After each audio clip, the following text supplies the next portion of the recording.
But at some point, the math is the math. I think we can do a better job using that information. It reinforces my belief that I have the best constituents.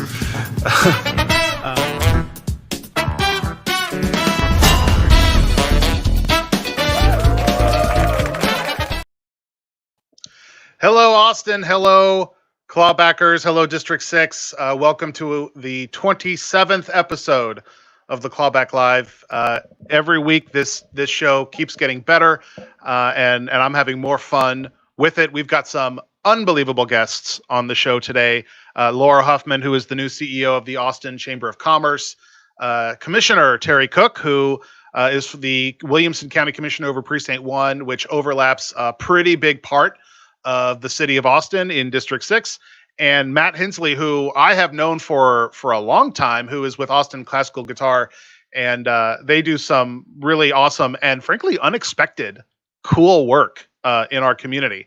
But I want to start first. I want to share some data, and we'll see if this works. So this is the census response rate map. Beyond the crisis that we're having, we're still having a census, y'all. And it is really important that everybody respond to the census and return their forms. You can do that at my2020census.gov. You can do it online, which is really great. So you don't have to go anywhere to do that. But this map shows you the relative response rates in different parts of the city. And I can kind of zoom out and show you kind of citywide what that looks like.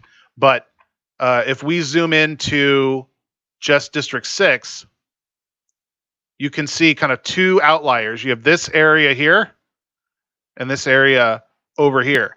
And the common factor between those two areas, apartment complexes. It looks like our folks living in kind of these single family home neighborhoods that we have quite a few of in our district. They're getting a pretty good response rate to the census, but even still, it's not 100%. It's still 70, 80%. But our folks who are renters who live in apartment complexes, both the older ones that are more affordable and the fancy new ones like on 620 are not responding to the census, and this is a huge challenge. Obviously, census response rates are important because not only does it determine who represents us or who gets to vote for whom, how many people we get in Congress, how many state reps, how will the lines be redrawn. It also determines a lot of money from the federal government coming back into this community. And I often remind folks that the state of Texas is, I think, the only state with a Republican governor or the only state that has kind of a Republican voting history that gets less back from the federal government than we put in. We're sending our tax dollars into DC and we're not getting them back.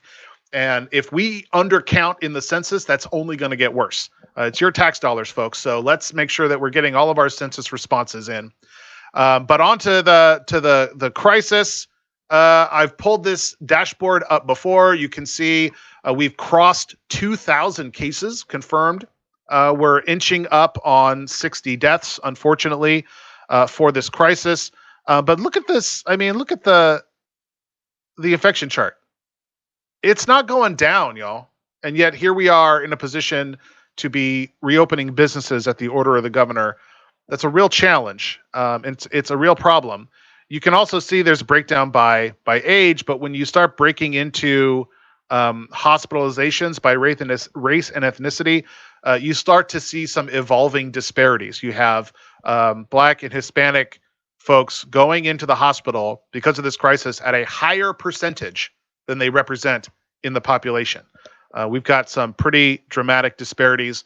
Thankfully, at the local level, we are trying to stay focused on that and do what we can to address that. But boy, it would be a lot easier if we were sticking even just a couple more weeks of stay at home so that we could further curtail the spread of the virus. The other thing that's going on, we are continuing to expand our economic response. This is a dashboard that city staff put out very recently for just one specific program that was created a couple of weeks ago. Some pretty cool information. You can see what small businesses and what districts are getting resources. You can, let's see if I can move. There we go. Let's see. You can see the breakdown of how people are moving through the process. A lot of inquiries, but we're still getting folks through that process.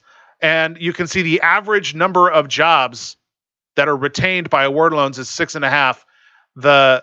This is really going to small businesses. In Austin, our program is really, truly going to small businesses. You can see all of the resources that we're putting together on the city's website, austintexas.gov. There's a shortcut URL. I think it's atxrecovers.com. But if you just go to austintexas.gov/COVID19, you will find all of the resources. Soon to come on the resources website is the item that we moved forward on Thursday that approved unanimously. It was item 23, and it creates 3 funds. It creates the CLEAR Fund, which is a $11 million program of grants and loans for small and local businesses in Austin, a $1 million fund for childcare, because as the governor reopened businesses, the schools are not reopened. And so families who really relied upon kids being in school so they could go to work, they're in a real tough spot. So we have $1 million grant for childcare and a $6 million program, the Anchor Fund, for nonprofits. Councilmember Alter, who I serve with on the council, did a lot of work pulling together the Anchor Fund so we can help our nonprofits who are also facing some pretty dramatic financial impacts to this crisis. And all of that funding coming from the CARES Act, from the federal government, trying to get this out into the community as quickly as we can. And in that same item, a public dashboard, much like the one I showed you, but that will cover all of the economic response dollars in the community, the federal, the state, the local, and where those dollars are going. We're trying to move quickly. The challenges that our community is facing are not delayed. They're happening now. But when you're government, you also got to make sure that you're doing the steps you can to reduce waste and fraud. And when you're trying to move fast, the best way to do that is with transparency and oversight. And so that public dashboard is a critical part of the item that we approved at the council meeting this week, so we can get the money out, but also make sure that we have all of the oversight necessary, that it's going to the right folks. And credit to city staff. The injury loan program that we approved a couple weeks ago, going to the right folks. You can see that on the dashboard. I've spoken enough on my own. I want to bring up my first guest. Her new role, entering the Thunderdome, is the CEO of the Austin Chamber of Commerce, Laura Huffman. Hi, Laura. Hey, good morning. How are you? I am great. Thanks for joining the show this morning. You bet. So tell me, you have a long history working in our community. You didn't come here out of nowhere to become the new CEO of the Austin Chamber of Commerce. What have you been up to? Tell me how you got to this place. Well, so kind of first of all, this is the end of my 3rd week, and it's been the most rapid entry into a job that I've ever had in this community a long time. I was born in Austin. Professionally, I spent a long time in city government, working in city management. And then I've spent about the last decade working for the Nature Conservancy on natural resource issues in Austin, in Texas, and all over the world. So it's good to be focused on issues at home. And it's a really important time for local communities. I think cities are in sort of their a new era of significance and importance, and it's fun to be digging in. Well, I'm really grateful to have you at the chamber in that leadership role. You know, my background is chambers of commerce. I ran the LGBT Chamber of Commerce for many years before I became a council member. And of course, I was a small business owner and all that stuff too. And so I know, with the right leadership, these organizations can really help. They can provide leadership and guidance and that very special public-private partnership relationship that can make government more efficient and makes our tax dollars go farther. Yeah, that's right. I'm so glad to have you in that role. And you are playing an operative role also in the reopening conversation. Yes. So there's a council. Tell the folks about this business council and what you're hearing. Yeah. So, the weekend before I started this job, I got a call from the county judge and the mayor, and they said, look, we could use some help figuring out what is the right way to reopen. How can we do this with our first foot forward being all about public health and safety, also recognizing that we've got businesses of all sizes and in all sectors that are really suffering, and how can we do this safely? And so the challenge was, how as a chamber can we reach into the community and create a task force that frankly represents the whole community? And the standard that I used was, if somebody looks at this task force, they should see themselves somehow, some way. And that meant that it had to be big. And council member, you'll appreciate this. Technology was on our side. So we could handle a big group of people. We're now at a little over, probably close to 130 people, representing every business sector, but also hospitals, public health professionals. We've got labor, we've got all the chambers, we've got regional representation. And so we've got the right people in the room, and we've got three really clear purposes. One was to help inform the city and the county on how to reopen safely. That changed a little bit when the governor came out with his order. The second one is, how can we be eyes and ears on the ground in this region to give you guys feedback on what's happening? What is the actual experience? And the third, which you touched on, is how can we use this network of networks in order to inform public policy as you all make tough decisions about investing recovery dollars? I'm so glad to hear about the diversity on that board, especially labor having a seat. The thing that we've learned from our public health professionals is that there are pockets of spread of the virus, right. And one of those pockets are the people going back to work. It's not necessarily the folks who are hanging out at the park. It is these folks who really need income, and they need income to pay their rent, and they need it to sustain their families. And so talk about the conversations you've been in about how businesses are going to be prepared to protect their employees. Well, look, there's a huge spectrum. And some of it comes down to the basic blocking and tackling of how do you set up a restaurant? How do you set up a gym? How do you set these businesses up that are really, their old purpose used to be get as many people in there as you can legally do, and turn tables and turn customers as often as you can. It's a completely different model. Now we're looking at spaces that were intended to be crowded, spreading people out. I think there's a big discussion in there over how do you share those best practices? I had a conversation this morning where people were frustrated. They're like, if I get one more hot link that nobody even opened to see if it was worth reading. So there's a lot of information flow, but there's no quality control. And I think one of the things we can do is help provide people with best practices that won't fit in a regulatory framework because they're not sitting in orders, but people still need to know what's happening out there, what to do to reopen safely. And some of these smaller businesses have to weigh expenses versus revenues. Can I reopen at 25%, or is that just untenable? That was one of the things that I was worried about too. And the item that we passed at the council meeting this last week, the Clear Fund, it has the $10 million portion that is for loans and grants to help businesses survive the crisis, but specifically an additional $1 million grant to help businesses cover the costs of compliance with the orders. So if there are additional costs that needed to procure masks, if you have to staff up more than you would have normally staffed up, if you need other types of equipment, there is now going to be a grant program to help businesses comply with what the governor is kind of putting us into. Which I think is great. The other thing that I like is that you all are designing the program, getting money out the door with an eye towards adapting, right? So the experience that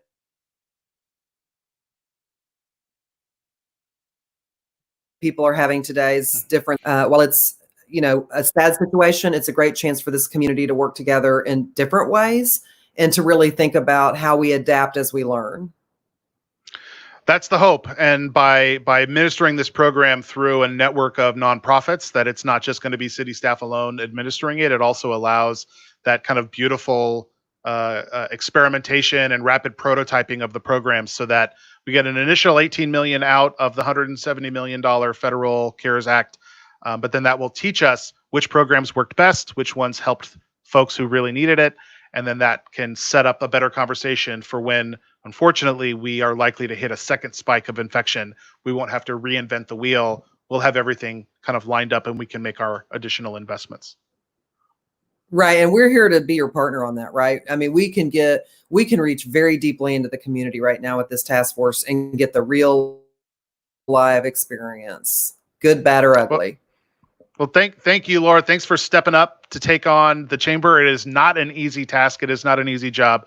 And I'm look forward to working with you and all of our chambers of commerce, which create a really beautiful tapestry of local and small business across this community. Thanks, Laura, for joining the show. Yeah, thank you. Good to see you. That is not an easy job. I will tell you, there are a lot of competing perspectives in the business community about certain questions and certain decisions. And it's really great to have someone like Laura, who's got the background both in environmental issues with the Nature Conservancy, but also worked on city staff. So she even understands the inside baseball that sometimes gets played at City Hall. So a lot of good stuff future to be coming from the chamber in the future. My next guest is a friend of mine. We worked together years ago before I was a council member, back when I was building websites. And he was getting his nonprofit, taking it to the next level, and it has just skyrocketed. So I'm excited to welcome Matt Hinsley to the show from Austin Classical Guitar. Hi, Matt. Councilmember Flanagan, it's so good to see you again. What a pleasure. It's great to see you. I'm so glad you were able to join the show. Thrilled to be here. I know a lot about your organization because we did work together on it, but tell the public, tell the community what you guys are up to. Yeah, I mean, our core is about using music to make meaningful connections between people. And music is really, really powerful. Even and perhaps especially at this time, we have seen music shine. If it's Italians serenading each other from their balconies, or if it's Yo-Yo Ma creating songs of comfort as a hashtag and having people share music, if it's the cast of Hamilton coming together and doing a collage video. These are all ways that people are expressing themselves, bringing each other hope, going places where words cannot.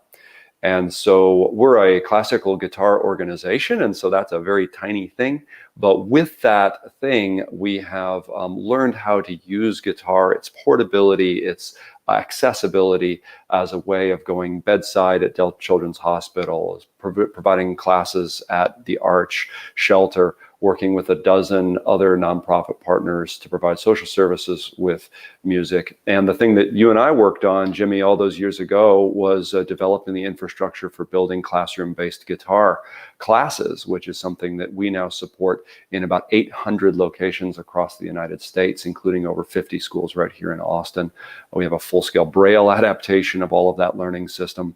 And we're even now through remote access helping teach kids in the juvenile justice centers, both here in Travis and in Williamson counties, which is also something that we've worked on together a bit. So really, there's a lot of ways, and none of those, by the way, are artistic events. So we have a whole range of series of concerts. In normal times, of course, those would be people in the room together.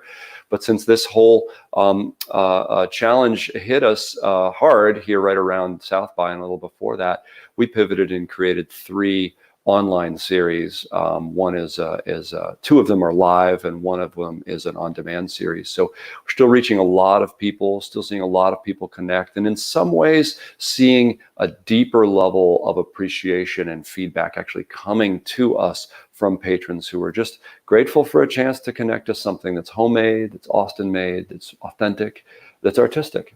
And so I think the arts really have a big role to play in bringing people together and rising above our differences. That's really awesome, Matt. And I am particularly fascinated by your work in the juvenile justice system. Can you talk a little bit more about what that is and the impacts that you've seen?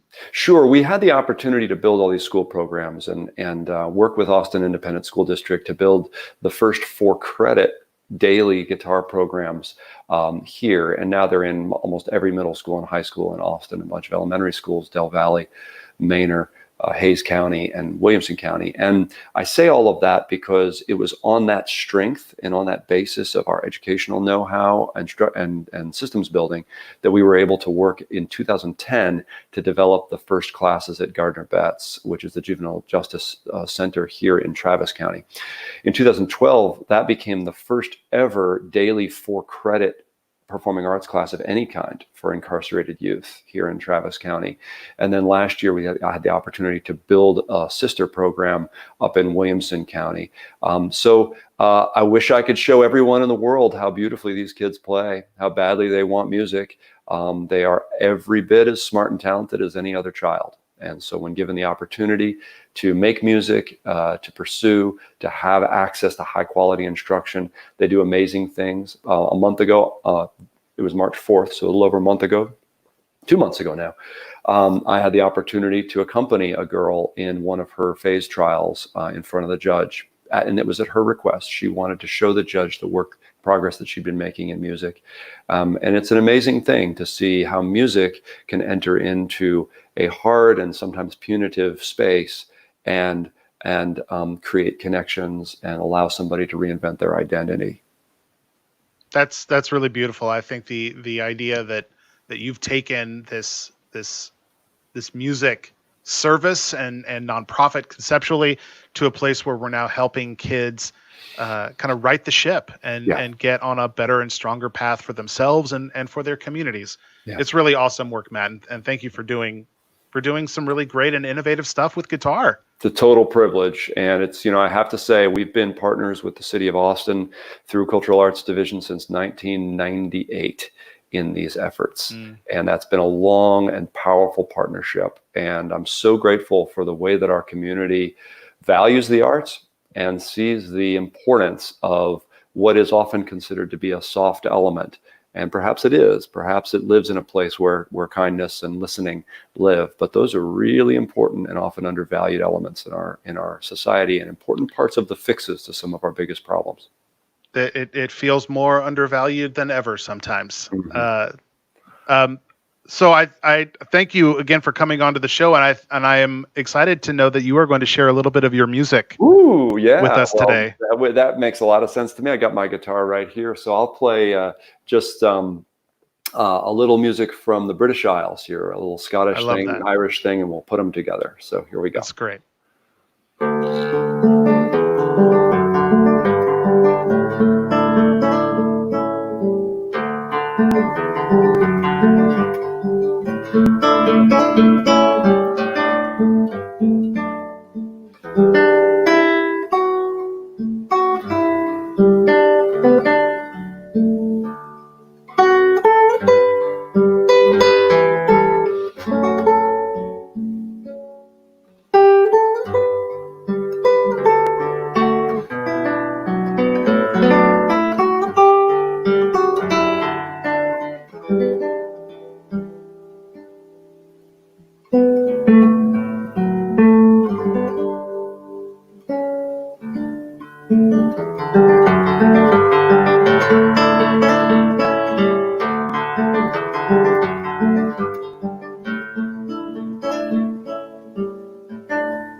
Yay, that was beautiful. So glad to share it with you, buddy.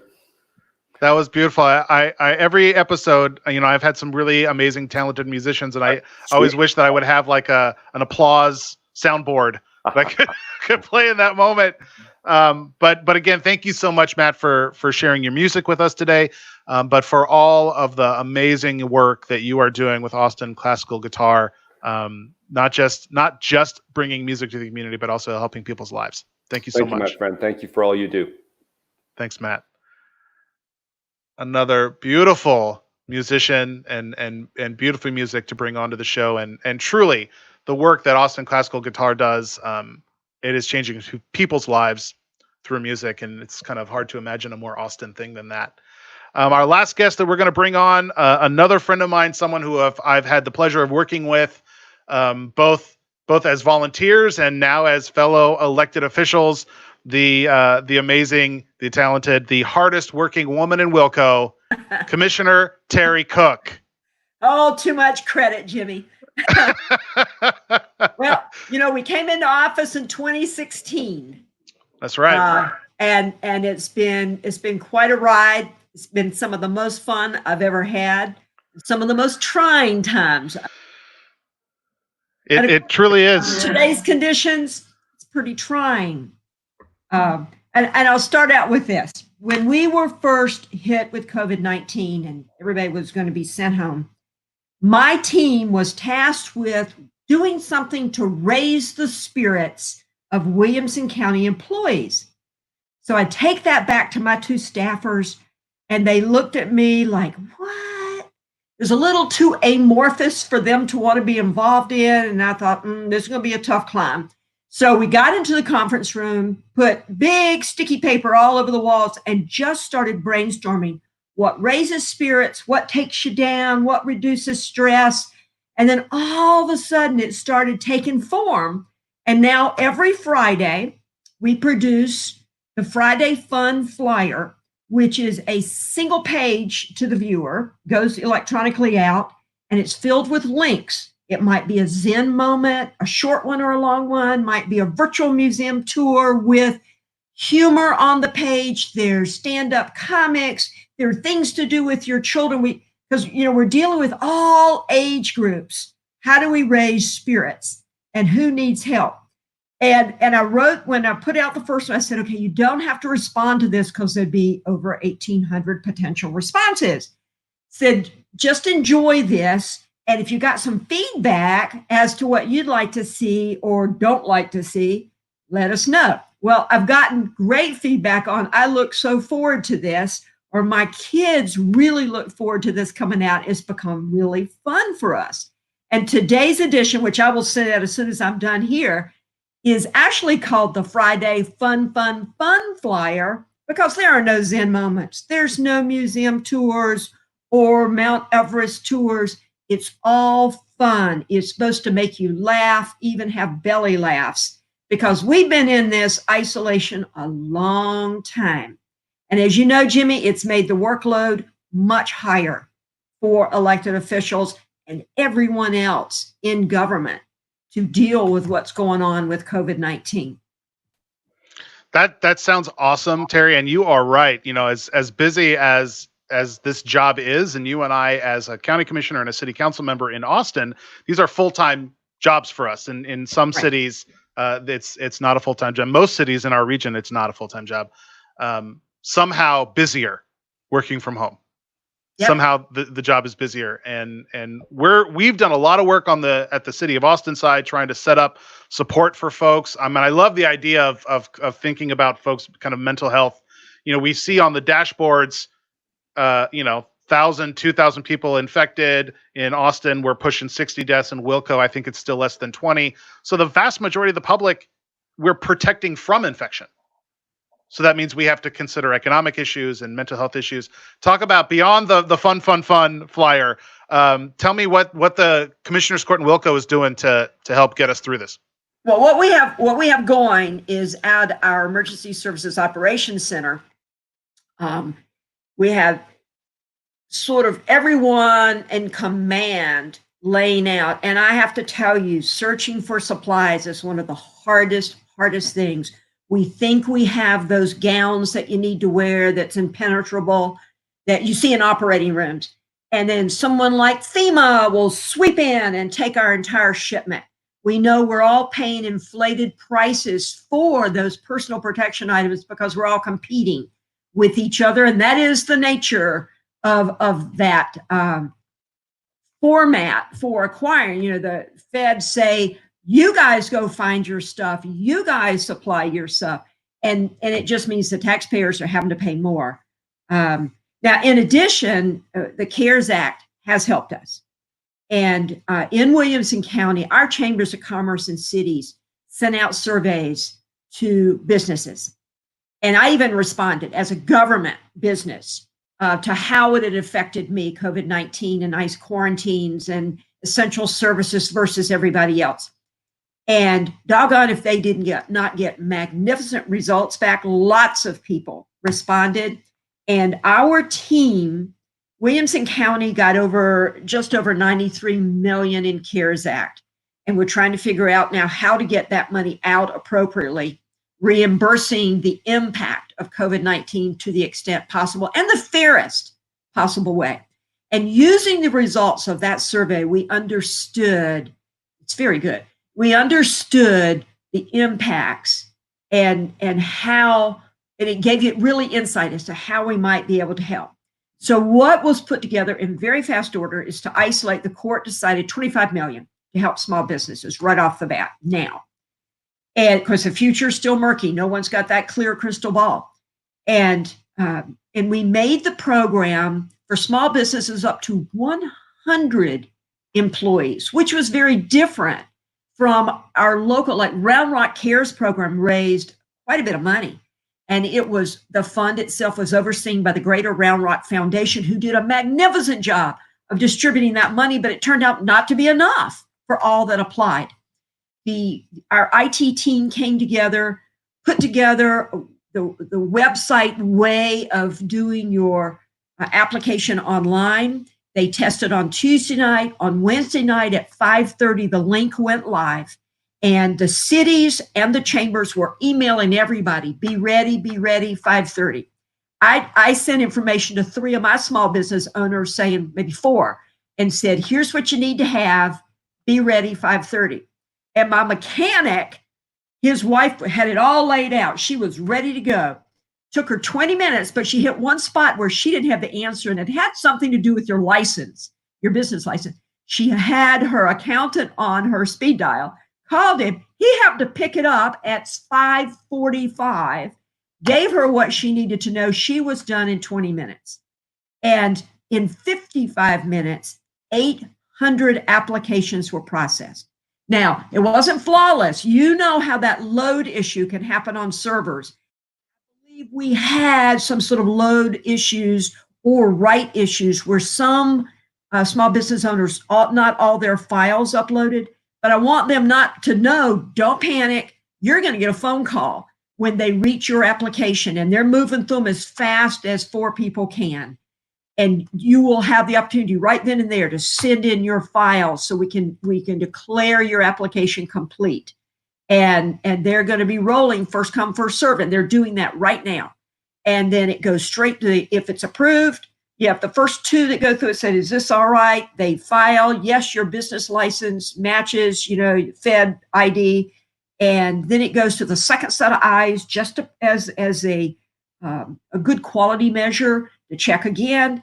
And then it goes right down to the treasurer's office, and they are cutting checks, because that is faster than actually trying to process and set up electronic cash transfers. And this might be the only time there's an electronic cash transfer. So it's going to be a physical check, and it rapidly goes out. In fact, first ones could be received today. That's really exciting, and I'm so glad to see the Commissioners Court step up quick and try to get this support into the community. Still be careful. You could have thrown more cash in the deal, but is this going to work? So we've got more steps we definitely are going to take. Now, we have also an organization of volunteers in this county that are doing amazing things. And they're known, we call them the community organizations active in disaster. And a part of that is our mass brigade.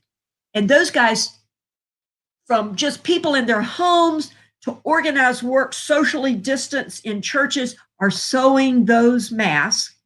And you can go to, there's a website in Austin, Mask, and that's not called Brigade, it's called something else, I forgot. But to get the patterns. And Rick Cleaners has stepped up to sanitize every single one of the masks. They're bagged and then they're ready to go. And we've been handing them out to first responders. We've been handing them out to nursing centers, long care centers, so that their staff and people have enough. And of course, you need to clean them. I've cleaned mine and use them again. And they're really working well. Now, but besides that, they're organizing food banks and volunteers are receiving the donations, stocking the food banks. And it's even more than that, but it is just an amazing thing that you would normally think of after a hurricane or tornadoes came through. These groups would come together. It really got off the ground in 2015 when Taylor was so flooded. And they worked for 2 years to recover from the 2015 flooding. And so this is sort of a reincarnation of that group to now take care of all the issues you come up with in a pandemic. That's amazing work. I'm so glad to hear that we're all kind of prototyping different ideas. We're not kind of throwing all the money in at once, because as you said, there are challenges to that, and you kind of get into a waste and fraud situation. And by rapidly getting smaller programs out, we can test to see which ones work, which ones were the most efficient. And then as the needs are more identified, as we get more data, we can start rolling more dollars out to the programs that are doing the best job, the ones who are doing the best data. Yep. The businesses that receive these grants will be audited. How'd you use it? Because there's a clawback thing there if they didn't use it appropriately as intended. Clawback. You said the magic. I feel like I said, like the old Pee Wee Herman show. I should have like a thing that just like you said clawback. That's it. That's the magic word. Thank you so much, Commissioner Cook. It is such a great honor to be able to work with you. And we've done some awesome partnership projects before the virus. We did that great work on Pearson Ranch Road to help Pearson Ranch Middle, Elsa England, and Patsy Summer Elementaries, new stoplights, crosswalks, extended the school zone, all of that complicated stuff, because they all live right on the line between city and not city in Williamson County. So much appreciation for your work and your role on the council. And we so appreciated Austin Traffic stepping up, doing so much of that work and design. It was amazing. It was a perfect example of how government entities can work together successfully. That we certainly can when we have good people in office to do it. I know we're both on the ballot this November. It's going to be a crazy election cycle. Good luck to you, Commissioner, in your reelection. Thank you. And I hope to continue to serve with you, helping our shared constituents in the future. Thanks, Terry, for joining us. Thank you, Jimmy. Another awesome show. Thanks again to Laura Huffman and Matt Hinsley and Terry Cook for joining us. So much great work going on in the community. We're going to keep bringing this work to you through the Clawback. We're going to keep doing the work on the city council side. Let me bring up, I know Matt's still around, Terry. Laura had to run off and get back to chamber work, but I did this in the last one, but I thought it was kind of fun. You want to do a selfie? Oh yeah. There we go. Everybody wave. Everybody wave. There it goes. Thanks, Matt. Thanks, Terry. Keep up all the good work. Thank you. All right, Matt. The music was beautiful. Oh, you're so kind. Thank you. Oh, let me show you. We even had a Facebook comment about that. So thanks, Gloria and Tina Cannon, who's watching the show as well and commenting. Thanks, Terry and Matt, for joining the show. Appreciate it, Jimmy. Thank you so much. Bye now. That's all for the Clawback today. We're hitting on the 40 minutes. The show keeps getting longer. But again, I think our community still continues to do a good job. Keep staying at home if you can. We're still rolling programs out. Follow the website at austintexas.gov/COVID19. My website, atxd6.org, which we will continue to update. Wilco, the Williamson County website, also has additional resources. If you live on the Williamson County side, of District 6, there are going to be programs available for you as well. Travis County is setting up a small business program. All the stuff is happening. We're moving as quickly as we reasonably can. But most importantly, as I always say, this is about our personal responsibility, each of us taking responsibility for staying at home if we can, avoiding crowds. The orders still prohibit public gatherings, even though it does allow some businesses to reopen. Wear your masks. Please take care of each other. Take care of your families. And if you can, stay home. Thanks for watching the show.